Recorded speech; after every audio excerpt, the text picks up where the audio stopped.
Hi there. I'd like to talk to you about World War I and the stalemate that was World War I. Now, World War I, many people say it was the first modern war, and that's true. I mean, we saw, gas masks, machine guns, airplanes being used as a weapon, fighters as bombers, as tactical bombers, strategic bombers, and World War I quickly turned into a stalemate, and there are several reasons for this, and most people blame the stalemate on the machine gun. And while it's true the machine gun was the most decisive factor in the stalemate of World War I, there are also documented cases where machine gun nests had been knocked out by mortar and artilleries before an attack, and they're still able to repulse the attack with the bolt-action rifles that the soldiers remaining still had. So the machine gun wasn't the only reason for the stalemate.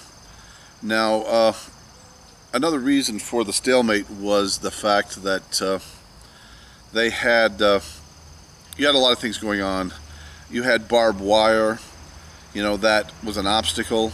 You also had trenches, which were well dug in, which could absorb a lot of the impact of mortars and artillery, the bombardment that they would use to soften up the trenches before they attacked an enemy position. But there were other factors too.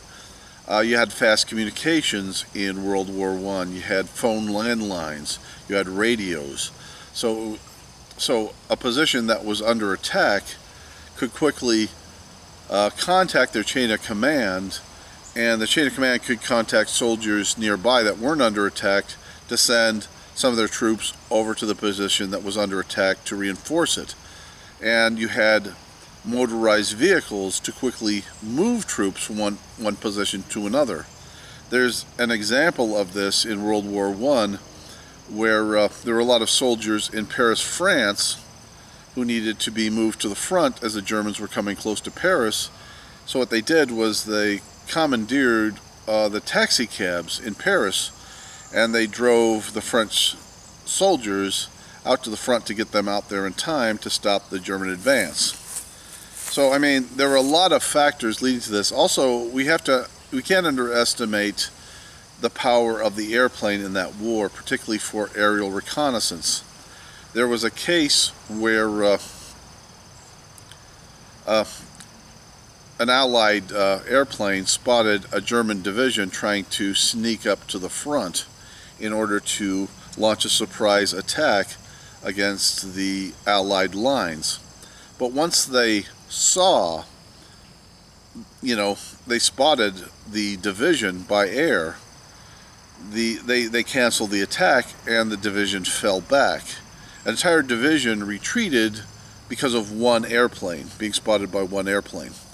So, I mean, the thing was about World War I, a lot of the fighting was actually done at night, too, because of the stalemate of the trenches, and people would use something like this, either a trench knife or a trench club or both. They go in at night, under the cover of darkness, sneak into the front lines of the trenches, and stab or club the enemy, and then sneak out again under the cover of darkness. And they had to do this because it was futile. It was an exercise in futility to get up out of your trenches in daylight and try and rush the enemy's positions. You'd get hit by their mortars and artillery, and then their machine guns and their rifle fire. Plus, they also had barbed wire that you had to cross, and if you took the front line of an enemy's trenches, what tactical advantage was gained by it? Well, historians said little to none. In fact, it was often more of a liability to you to just grab their front trenches and be stuck there, because they had that zeroed in with mortars and artillery. Sometimes they wouldn't hit the guys on the front lines with the mortars and artillery who took the front trenches. They'd wait for reinforcements to come up and then hammer them but good. So a lot of times guys who were in the front trenches, they got the orders to fall back, and they fell back, before they were even pushed back by the enemy. So yeah, a lot of the combat actually came down to, like I said, it became, down to hand-to-hand combat sometimes, with trench knives, trench gloves, because in the close quarter of a trench you couldn't wield a bayonet. So a weapon like a trench knife that was much smaller was much more advantageous once you got into the enemy trenches. So thank you. If you like, please hit the like button, leave a comment, let me know what you think, and always don't forget to subscribe. Thank you very much.